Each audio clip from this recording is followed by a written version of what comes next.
Patty's sister told me today, I said, you know, you listen to the bottle, pick up the soap. Why would you do this? She goes, don't need it. He does winterize my house. I go, winterize? Builder? Whatever. The guy's giving her the great advice. Yeah, this road's a hot mess. Well, you see the mold on that floor. And It's going up the walls already. and not even that, when you see how wet that plywood still is. I got pictures. Oh, wow. You know what's amazing is, this is why I tell the Powell kids, there's things that are happening in It's a life fire. that most 99% of the people in the world don't get a chance to see. You guys have got the chance to see it.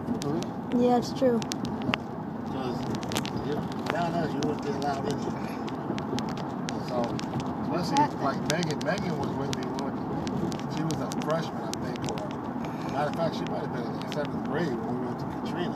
So she got a chance to see a little bit of that towards the end. Is she a senior? No, she graduated.